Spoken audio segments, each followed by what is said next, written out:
ஆளுங்கட்சி கூட்டணியில் நாம் நீடிக்கிறோம். பொதுவா என்ன சொல்றாங்கன்னா, ஏன் அவ்வளவு தூரம் கசப்பு சண்டை, வெளியே வர வேண்டியதானே? இது சராசரி மனிதர்களின் சிந்தனை. இது அரசியல் உத்தியாக இருக்க முடியாது. அரசியல் களத்திலே நாம் இருக்கிற போது எல்லாவற்றையும் கவனத்திலே கொண்டுதான் ஒரு முடிவு எடுக்க முடியும். ஒரு பிரச்சனை மட்டும் கவனத்தில் கொள்ள முடியாது. ஒரு டிரான்ஸ்பர் கேட்டோம், டிரான்ஸ்பர் போட்டு கொடுக்கல, அதுக்காக கூட்டணி விட்டு வெளியே வாங்க.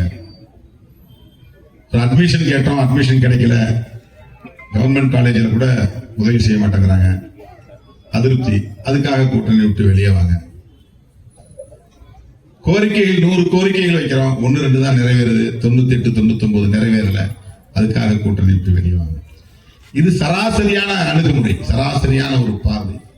ஆனால் அதை தாண்டி தமிழக அரசியல், அகில இந்திய அரசியல், அம்பேத்கரின் அரசியல், பெரியாரின் அரசியல்,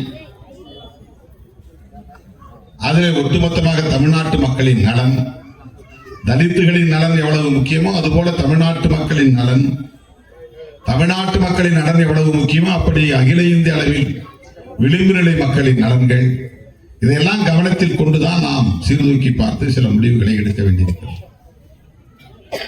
அரசியலில் நிதானம் தேவை, சகிப்புத்தன்மை தேவை, பொறுமை தேவை. நமக்கு ஆதரவான சக்திகள் யார் என்று அடையாளம் காண்பதில் ஒரு தெளிவு தேவை. கொள்கை அடிப்படையில் நம்முடைய பகைவர்கள் யார் என்பதை முடிவு செய்வதில் ஒரு துணிவு தேவை.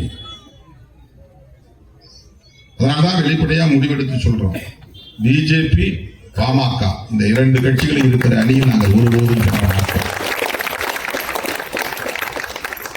அதிமுகவோடு சேர்வீர்களா?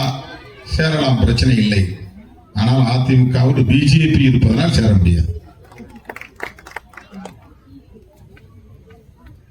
நீங்க இப்படி கதவெல்லாம் சாத்திட்டீங்கன்னா உங்களுக்கு என்ன ஆஃபர் வரும், என்ன உங்களுக்கு பயன் கிடைக்கும்?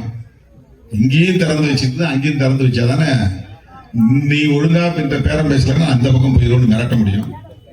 இங்கே நீ ஒழுங்கா நான் கேட்கறத கொடுக்கணும்னா நான் இந்த பக்கம் போயிடுவேன்னு மிரட்ட முடியும். அப்படி மிரட்டி தானே அரசியல் பண்ணணும். அப்படி ஒரு அரசியல் எங்களுக்கு தேவையில்லை. நாங்கள் அதுக்காக கட்சி வச்சிருக்கிறோம்.